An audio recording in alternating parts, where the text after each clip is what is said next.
So for salam to everyone and Ramadan Mubarak. So this is the cousin of Preacher Moss. My last name is Moss as well. So how can we love Allah more for the first 30 days? So I would say something, as Preacher said to me earlier today, is that we can start by loving Allah 365. So that's one of the things that we keep close to our hearts, knowing that Allah is always with us.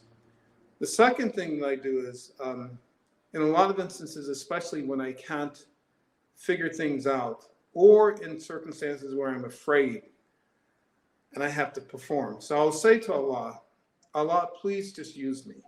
It has never in my life failed whenever I sincerely ask that Allah uses me.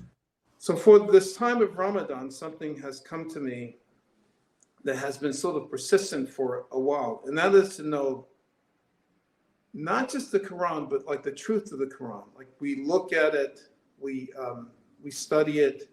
Sometimes we scratch our heads over it. Sometimes we don't understand some of the things. Sometimes revelations come to us. For this time of Ramadan and then at other times in my life, I'll ask Allah to teach me, like teach me beyond the pages, the words. And it gives me like a perspective of everything. And sometimes even if we don't understand context, like a lot of things, even some of the surahs came to the Prophet, or the things came to the Prophet in a certain context. When we read them, we don't understand the context. We don't even know it. We just read the scriptures. But if we ask Allah, He can bless us with the context. So why is that important? It's important because we then really understand everything about the surahs. We better understand the ayats. So those things help. And the last thing, and this is last but not least, is about learning how to become humanly humble. So each and every one of us has stuff in us. We have good in us and we have bad in us. And we can put on all up front and say all is good and stuff like that. But at the end of the day, and oftentimes during the time of the day, we have stuff in us that needs to be fixed. So one of the real nice things about Allah is that He knows how we are.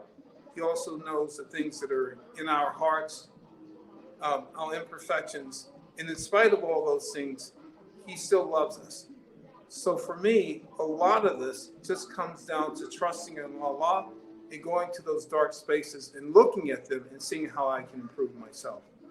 That is a issue that I deal with daily, the dark stuff. And then the other part of that is the good stuff, because oftentimes the things that we regard to be bad can actually be blessings that are coming in disguise for us. So we use those things as well to round out the whole part of who we are and to perfect us.